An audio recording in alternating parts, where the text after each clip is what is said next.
Jim Carrey's had an experience similar to me, where basically the bubble popped and the veil lifted. And it can be a challenging time because suddenly you're perceiving another reality that's so different to the one you've been perceiving before.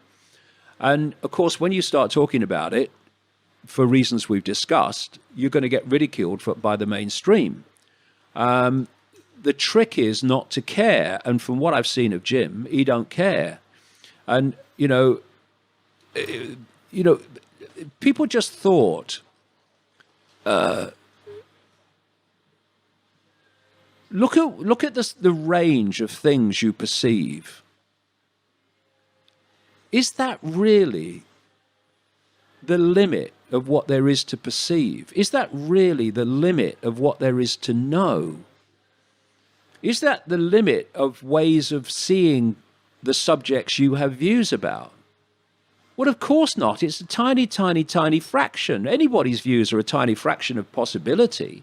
So why aren't we exploring all possibility? Not that you come across information and just because you come across it, oh, that's true, then I'll believe that now. No, you question it, you process it, you come to conclusions about it. But it's very simple, and history shows us this. Systematically reducing the amount of information, views, and diversity of information and views available to people never ends up well. It never turns out good. It always turns out bad for humanity. Because you look at any tyranny, fascist tyranny, communist tyranny, whatever it is, whenever they get power, they want to destroy all alternative information and view that challenges what they want people to believe. Every time.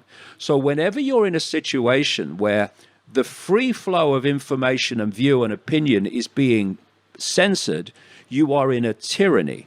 And what humanity has allowed itself, not everybody, of course, but great numbers, especially the political correctness groupies, is they've allowed themselves to become a tyranny while claiming to be anti-tyranny. I see anti-fascist protests full of people acting fascistically because they're so far up their own arse and so full of their own self-purity, they don't realize that what they're doing is actually projecting their own behavior in what they're opposing. Anyone who gives someone a hard time for having a different view, however much they may not agree with it, is a psychological fascist, in my view, because they are seeking to impose their will on someone else. And it's quite simple. You let all information be circulated, and then people make their own minds up what they want to believe and what they don't believe. And this is a key. What we're seeing now, not least through algorithms, and through self-censorship by being intimidated into being terrified of speaking your truth, we're seeing information censored before the point of delivery, before anyone can hear it. This is fundamental because I believe that all information and all views should be allowed to be expressed. Because if anyone is censored from expressing those beliefs, then no one has freedom of speech. Freedom of speech is freedom of speech, the freedom to speak. It's not freedom to speak what is acceptable, it's the freedom to speak. And once anyone is censored, freedom of speech is dead, because what's left is only what is acceptable to speak, and that's not freedom of speech. And then what they've done, and what they're doing all the time, is squeezing that acceptability, so freedom of speech gets narrower and narrower until it disappears altogether. And so what we have is a situation where if people are allowed to say and communicate whatever they want, that is a situation where no authority in any form has the power to decide what people see and hear. Once you start censoring before the point of delivery, which is to say algorithms and self-censorship is now doing, you are giving authority the power to decide what people see and hear. And of course, it starts out with one excuse. We must stop jihadis, justifying or promoting violence. Okay. Oh, fake news. Fake news. What's fake news? Whatever we say it is.